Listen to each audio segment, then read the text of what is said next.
There are a billion terms out there for cybersecurity that you need to know, and not all of them are going to be explained right off the bat. So today we're going to look at the top 10 that you need to know, and that way whenever you're getting started with your job, you're getting started with your degree path, whenever you're learning about cybersecurity, you know what these terms are, and that'll really help whenever you read a news item or you're having a conversation on cybersecurity. Hi everybody, welcome to StudioSec. Thank you for watching. Like this video if it's helpful. Hey, liking and commenting, that really helps my channel grow and I really appreciate the engagement. So please let me know, give me some feedback, like it or dislike, whatever, on my videos, and comment if this content is helpful for you, and subscribe if you want to learn more about cybersecurity.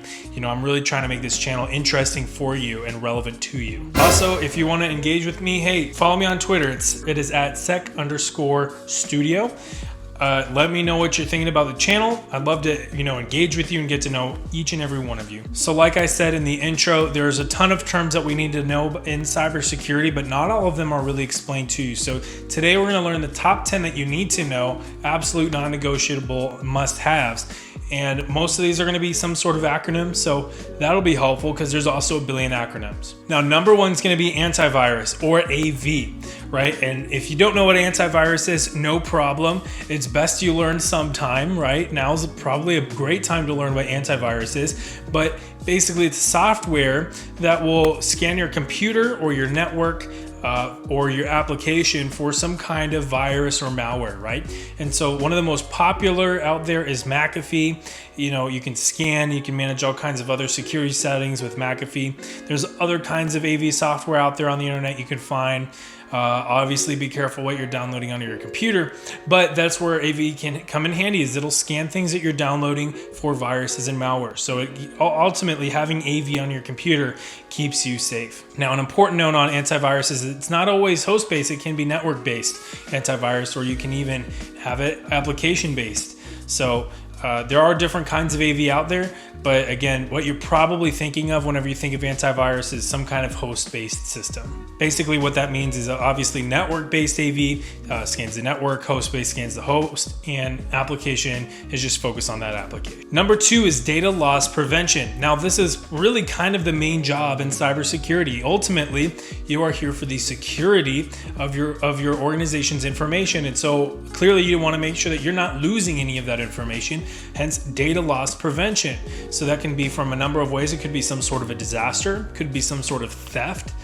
There's a number of ways that data could be leaked, maybe just accident. So ultimately it's on, the information security officer or the chief information security officer to ensure that data loss prevention systems are in place and that they're being followed. But to kind of describe what DLP is, it's really just the practice of making sure that you are retaining the data that you have, you're not leaking it out, you're not losing it for whatever reason, you're not letting others gain any kind of unauthorized access to the data. Three is going to be open source. So this means something that maybe it's been collaborated on, it's been built by many different kinds of individuals, and it is pretty much free on the internet, right? And GitHub is a perfect place to go find open source content, right? That is where people are making programs that literally the source code is open. It is open source. That's really what it means. And you can look at the source code, and if you notice, hey, there might be a bug here, I've run this and this is the part of the code that bug is happening in, you can post in the comments on like GitHub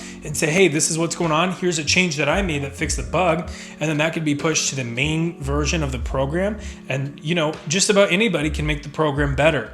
So open source is a way to distribute the development of applications and software and make it where just about anybody can contribute to that program, and you get some pretty interesting results from that.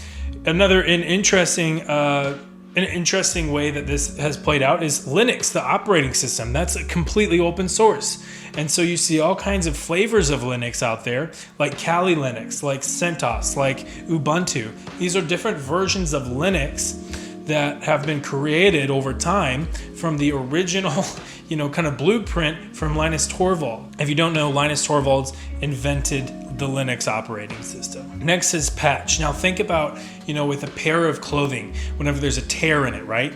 You want to create a patch for that tearing to make sure that your clothes last over time. So it's similar in this way with applications and security, where maybe there's a gap in security, so you create a patch. So oftentimes that will come in the form of an update for an application, which will include patches to security vulnerabilities. 5 is malware. Now, we probably know what malware is, but we really just want to make sure you know for sure.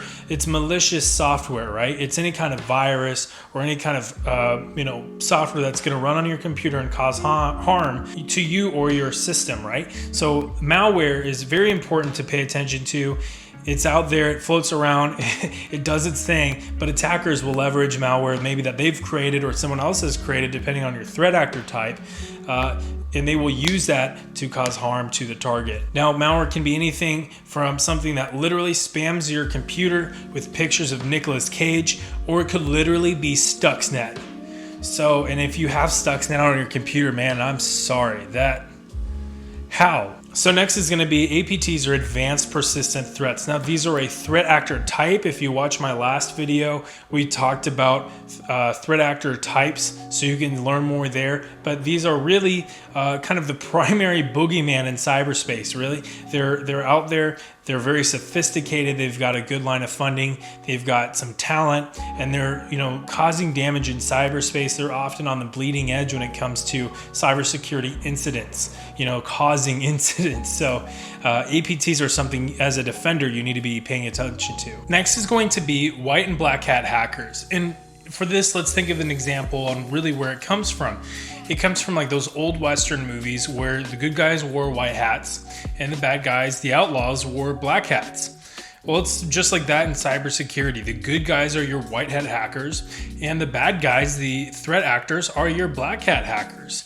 And if you believe in any kind of, gray area, then that would be where you have your gray hat hackers. At number 8, we have honeypot. And honeypots are a way that the defenders will try to basically quarantine an attacker, so the attacker believes that they have found a system that they're after, something that has all kinds of access and information that they've been targeting, and finally they're going to gain access to it and they're going to get what they're after. But in fact, it's a honeypot. It's something that is not real. It's something that quarantines the attacker and the malware that they're using, and that allows forensics teams and the defense to be able to investigate the attacker and learn more about them. So if you think about in like the real world, like the blue team is thinking about very like good places to put a honeypot, and then they just lie in wait for an attacker to fall into one. Next is going to be exploits, and that's whenever you have any kind of vulnerability or a gap in security. Well, an exploit literally exploits that gap. And so if you think about all kinds of patches like we were talked about, those are patching vulnerabilities so that previously an exploit that was usable, something that an attacker could use to exploit a vulnerability, that exploit no longer works. So in this case, we're using the term exploit to describe software, a command, some kind of software that they're running that takes advantage of any kind of misconfiguration or any kind of feature that allows the attacker to gain unauthorized access. Next and last, we have information security, and this is really kind of the bread and butter of what we're after here. So on this channel, we talk a lot about cybersecurity, but really what we're all after is information security. So when we use the term cybersecurity, we're really at its core, we're talking about protecting data when it's in cyberspace. But really, information security is a more holistic approach to that, where we're not only covering what's stored on cyberspace, we're covering physical security as well, and preventing any kind of unauthorized physical access to data. And so information security not only covers the cybersecurity element, it covers the physical security element. So of course, some of these terms have been explained in other videos on this channel, so take a look if you haven't already, and we'll of course be posting more content that further dives into some of these terms. So hit the subscribe button and stay tuned for more content. I'm posting every week. Like if this was helpful. Liking this video will really help the channel as well. And comment below if this was helpful, if you learned anything today, and also if you'd like to see any specific videos in the future. Thank you.